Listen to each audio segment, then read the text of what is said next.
Don't stop.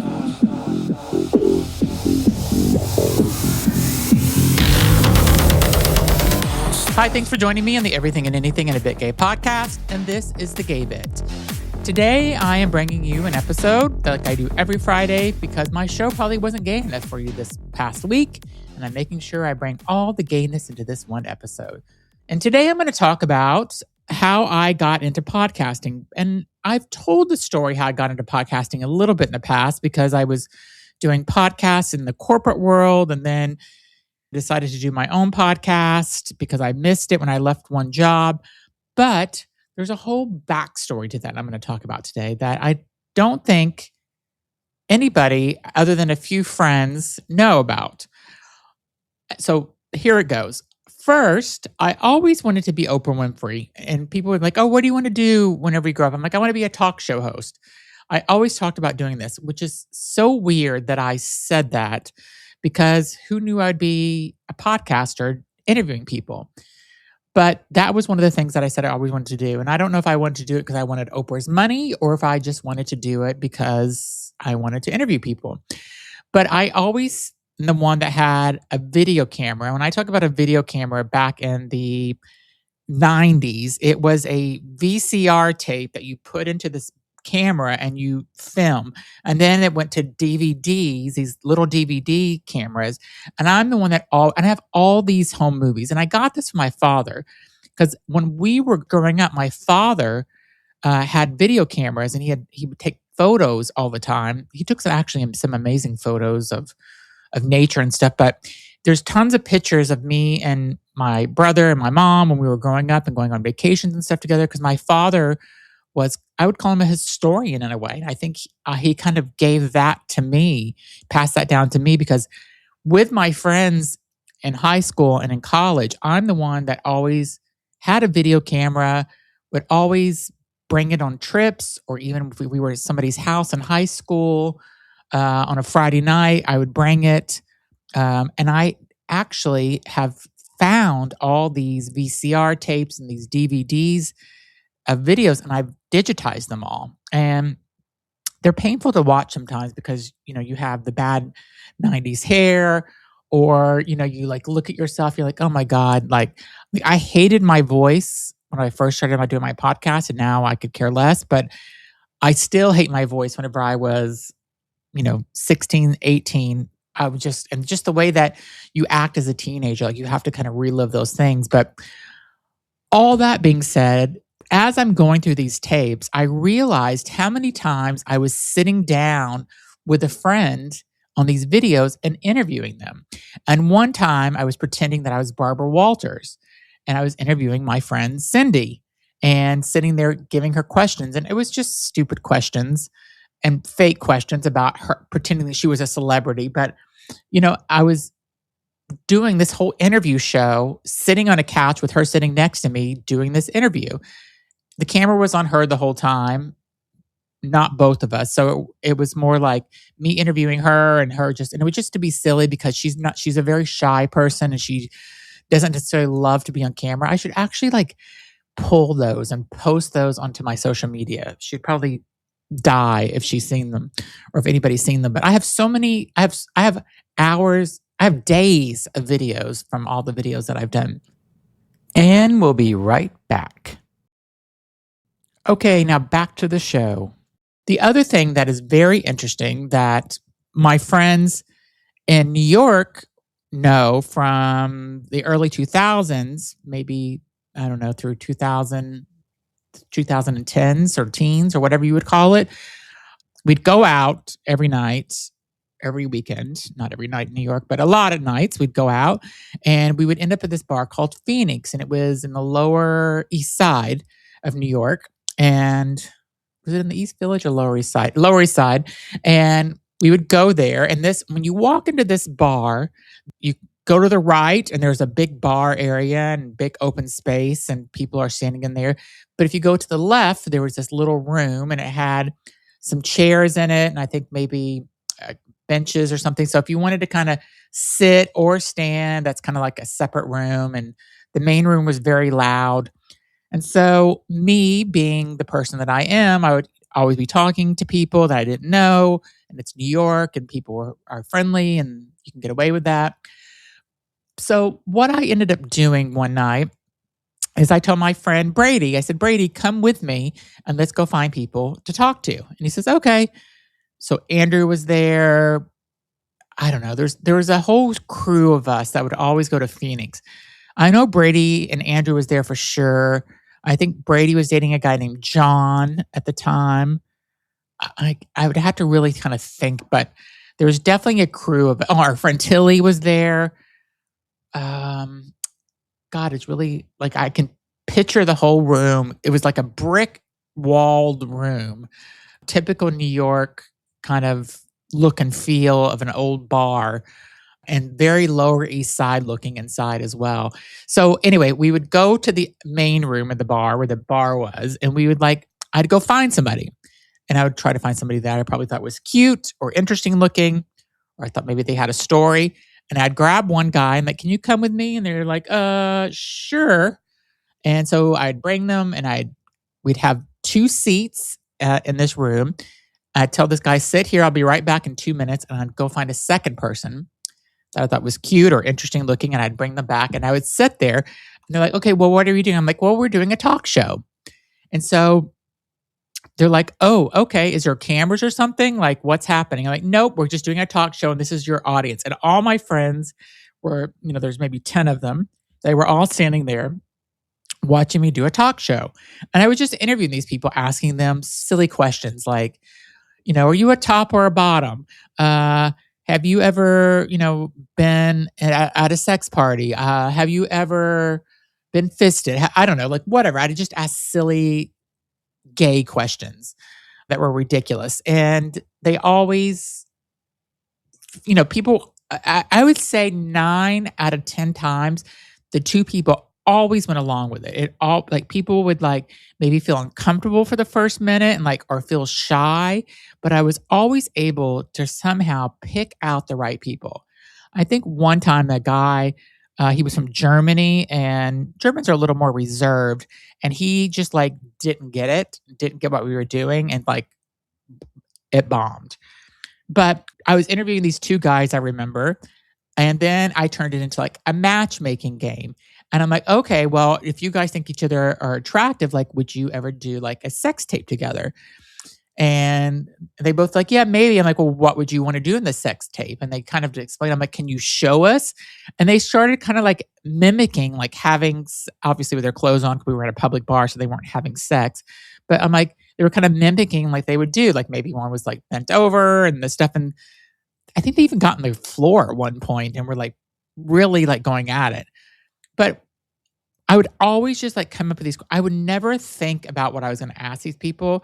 It would always just kind of come to me as I would find these people. And the people that we pulled in enjoyed it. Mostly, I said 9 out of 10 people enjoyed it. I never made anybody feel uncomfortable. I never wanted them to feel I never was doing it to make fun of anybody. I did it strictly for entertainment for us, my friends and me and them, because they got to meet somebody new. And sometimes these people left and they were still talking when we left the bar. So maybe I have been a matchmaker somehow and I have done that. But I'm trying to think of another. Oh, there was this one guy who had a lot of piercings and tattoos, again, very Lower East Side. And there was a guy that was more kind of clean cut, preppy, probably didn't belong necessarily in the Lower East Side, but everybody belongs wherever they want to go. And I had those two talking, and they ended up really having a connection because they were so opposite. And I don't know why those guys resonate with me so well. And then there was a guy that was there for a bachelor party. He wasn't the person that was getting married. He was just there for a bachelor party, a gay bachelor party. And I brought him over, and then he wanted to bring a couple of his friends over. And then it was just I had a whole panel of guests for this one thing. So I think it was just really fun. But I think it's so crazy to me that I always kind of had this desire in some secret way to do interviewing or interview show.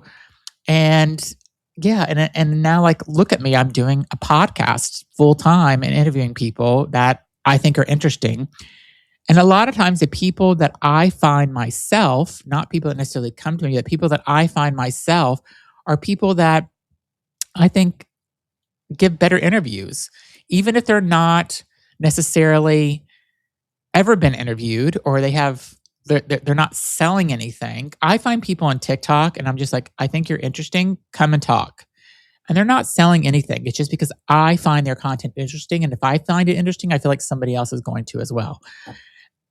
It's so weird though, how those things like all kind of have played out. I'll just tell you something else that's kind of played out and outside of podcasting and interviewing and having a show is that in my career at one point, I'm like, I want to do more around social media and digital. And I was just doing kind of website stuff, which is not so exciting. And I ended up like really getting more involved in social media. I was able to launch the first Facebook channel for a company, a pharmaceutical company that I worked for, the first pharmaceutical Facebook that went out there because there's so many regulations in pharmaceutical. And I was able to launch it. And it's just like, I don't know, it's like weird whenever I want something. It's not that I'm manifesting because I don't know if I necessarily believe in that. Maybe I do. But whenever I like put my mind to it, these things happen. I've kind of reflected over that over the past few months since I left the corporate world, thinking about like, what do I want to do next? Like podcasting is what I love and I'm going to continue doing that. But like, what would I really want to do next? And it makes me think like here's my ideas. I'm going to throw them out there. I don't want to give up my podcasting ever because I really, really love it. And I feel like it's growing and I'm getting interesting people and, the guests are just becoming more at a higher level than I had at the beginning of my podcast. In a way, I wish I could just erase the first 50 episodes because I'm just like, oh God, they're so painful to listen to. Like, I don't listen to my podcast hardly ever. Me and my husband were just away on a vacation and we rented a car and I wanted him to listen to this one podcast. And I don't like listening to my own podcast. And I'm just like, okay, forget it. Like, just listen to it on your own. Because my husband does not listen to my podcast, which is okay. Because I don't need his notes. I don't need him telling me what I need to do differently or any of that. I have two people that can tell me to give me some direction on my podcast. And they are part of this podcast world. And those are the only two people that can do that. But my husband, who has not ever done a podcast other than being on my show a couple of times, I don't need his direction, even though sometimes I will admit he is right about things. Not about my podcast, but just certain projects I work on, he'll give me some directions and stuff. I'm like, yeah, okay, whatever. And then I'm like, oh, okay, well, he was right. He also has come up with some people that he's found online. And he tells me, oh, I think you should interview this person. I'm like, yeah, okay, yeah, just text it to me or email it to me. And then I end up doing, when I finally do look at it, I don't know, I need to be more open to my husband's ideas, I guess. Because sometimes I think he just talks and talks and talks. And it's like Charlie Brown's teaching the phone. It's like, wah, wah, wah, wah. Like that's all I hear sometimes. And I really just need to just like open my mind because he has some good ideas. So I'm giving my husband credit for giving me ideas, but I don't need him giving me directions on how to talk in my show, even though I will back up one more time and say, at the beginning of my podcast, he's listened to the episodes and he said, you said yeah too many times, or you interrupted the guest too many times. And so maybe I am listening to him. Maybe he is a good maybe he is a good advice giver. So giving my beautiful husband some credit where he deserves it. And we'll be right back. Okay, and now back to the show. Anyway, back to what I was thinking. It's like I keep kind of like thinking, like, what do I want to do next? What's next? I mean, I could sit here and do my podcast forever, but that's just not my personality.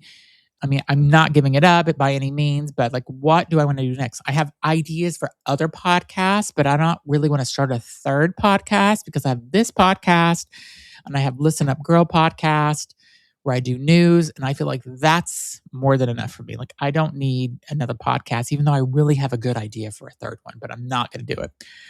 Um, and I love doing the gay bits and This Is Everything bits where I do 2 episodes a week of just me kind of talking about, whatever I'm talking about today, something that's gay or something about my life. And then I do This Is Everything, where it's something a little more serious about what's happening in the community or the world, or just more grounded and serious conversations.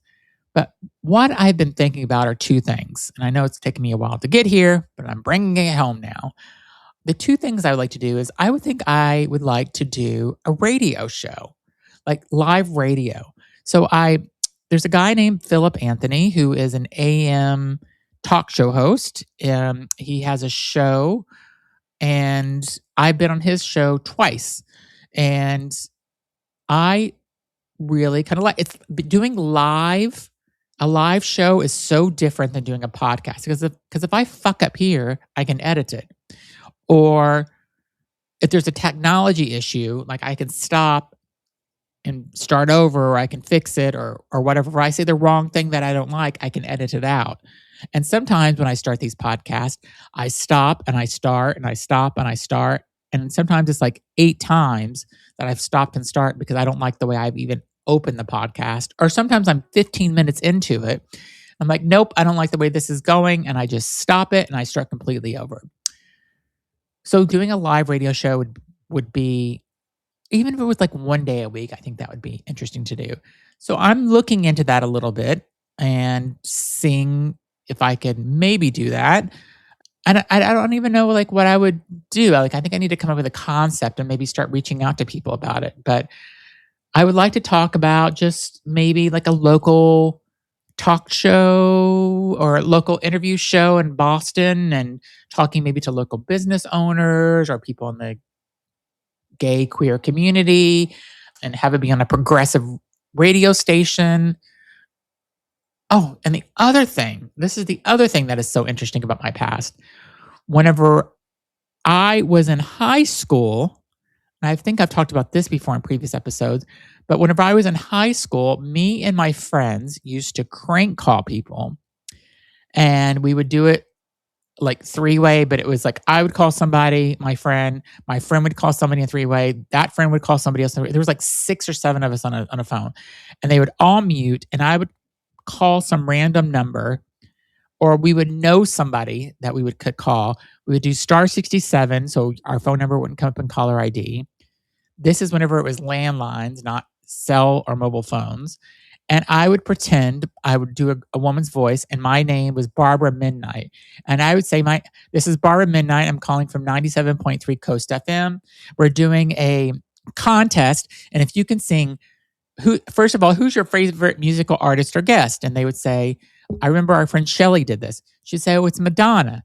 I'm like, okay, Shelly, great. If you can sing 3 lines to any Madonna song, like really sing it like you love it, we will give you $500. And she says, oh my God, are you serious? I'm like, yeah. And so Shelly sung, I remember her doing this, and I wish we could have recorded this, but it was Papa Don't Preach. She sang Papa Don't Preach like she was like Madonna on stage at the Orange Bowl. And I said, oh my God, Shelly, guess what? You won $500. And she's like, oh my God, I can't believe it. And I'm like, yes. And I go, how does it feel to be a winner? And she goes, great. And I go, how does it feel to be a fool? And she's like, what? And then we'd hang up. But we did the Barbara Midnight stunt. Like, I called hundreds of people. So if anybody is listening to the show from the town I grew up in, south of Miami, then let me tell you, if you got a call from Barbara Midnight, you actually were talking to me and not to anyone else. So you never won $500. But one time we did this Barbara Midnight thing, and this woman answered the call. I think we would just dial random numbers sometimes. And we got this woman, and she was I don't know, probably in her 40s at the time, I'm guessing. And she's like, oh, we had her sing her favorite song. And then I said, how does it feel to win $500? And she goes, it's great. She goes, I wasn't able to get my kids Christmas presents because we have no money, and now I can. I'm going to talk about feeling horrible. Like, Barbara Midnight did not call anybody for several months after that because we all felt so horrible. Because this woman thought she won $500 for her kids' Christmas presents. And then I couldn't say, well, how does it feel to be a fool? Because we were the assholes. Oh my God. If I would have had the money, I would have given that woman $500 out of my own pocket. Like I would have, but I was in high school and I didn't have $500. So, but yeah, so I've started off being Barbara Midnight as a fake DJ, and I would do the whole thing. I'm like, all right, ready? 3, 2, 1. Thanks for listening tonight to 97.3 Coast FM. This is Barbara Midnight, and we have a caller on the line. Hi, caller. What's your name? And they would say their name. Thanks so much for calling in. Who is your favorite musical artist or group? Oh, it's Madonna. Great. Shelly, can you sing 3 lines to any Madonna song, and you'll win the $500? And she would sing it. So I started off being Barbara Midnight. Then I moved into my video camera and interviewing my friends. And then I moved into doing in-person fake shows at bars. I mean, we must have done 30 or 40 of those interviews at bars and met so many people every time we did. I mean, like every weekend I would like bring people, like we would look forward to it. I would look forward to it myself, finding 2 strangers and bringing them together and then doing a fake talk show.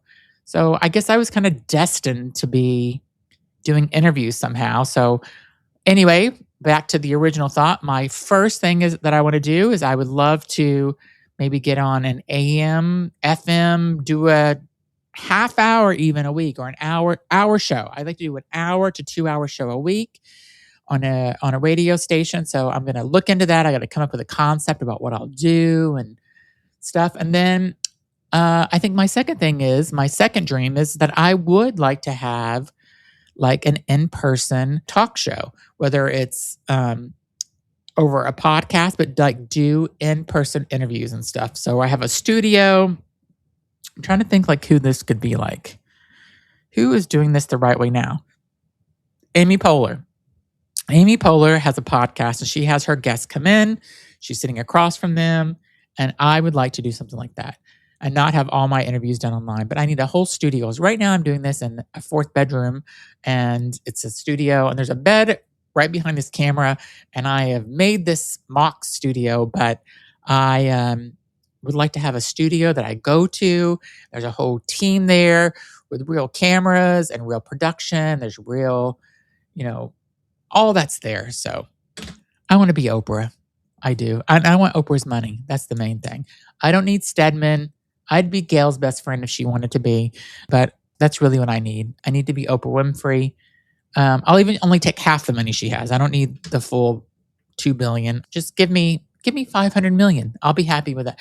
Give me $50 million and I'd be happy with it. That's all I ask. So, well, that's my show today. Thanks so much for listening. I really appreciate everybody that listens to these. I've gotten some really good feedback about what people say about my Friday gay bit. And this is how it all started. So hope you enjoy this. Please be sure to leave a rating for this podcast on whatever podcast platform you're listening to, or if you're watching this on video, give it a thumbs up on YouTube. And thanks so much for listening. And I will be back on Sunday with a brand new guest for you. So thanks for listening.